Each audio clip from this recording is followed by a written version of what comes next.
தந்தை மகன் தூய ஆவியின் பேராலே ஆமேன்.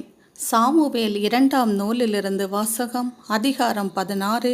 இறை வார்த்தைகள் 12. ஒருவேளை ஆண்டவர் என் துயரத்தை காண்பார். இன்று அவன் பழித்து பேசியதற்காக எனக்கு அவர் நன்மை செய்வார். இது ஆண்டவர் வழங்கும் அருள்வாக்கு. இறைவா, உமக்கு நன்றி. நன்றி தகப்பனே, நன்றி ஏசப்பா, நன்றி. விண்ணையும் மண்ணையும் உண்டாக்கினவரே நன்றி.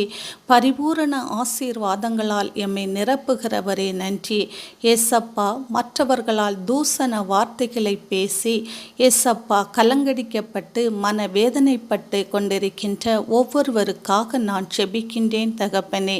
கட்டுவோர் புறக்கணித்த கல்லே வீட்டிற்கு மூளைக்கல் ஆயிற்று என்ற வேத வார்த்தையின்படி ஏசப்பா, மனக்கலக்கத்தோடு இருக்கிறவர்கள் இன்று எனக்கு கடவுள் நன்மை ஏதாவது செய்ய மாட்டாரா, என்னை இழிந்து பேசினவர்களுடைய வாய்களை மூட மாட்டாரா என்று ஏங்கி தவித்து கொண்டிருக்கிறவர்களுக்கு நீர் நன்மையும் அருளையும் கிடைக்க செய்வதற்காகவும் என்றும் அவர்களை உம்முடைய கரத்தில் வைத்து பாதுகாத்து கொள்கிறதற்காகவும் உம்முடைய திராட்சை தோட்டத்தில் அவர்கள் கனிதர் மரங்களாக திகழ நீர் கிருபை செய்வதற்காகவும் உமக்கு கோடான கோடி நன்றிகள் தகப்பனே.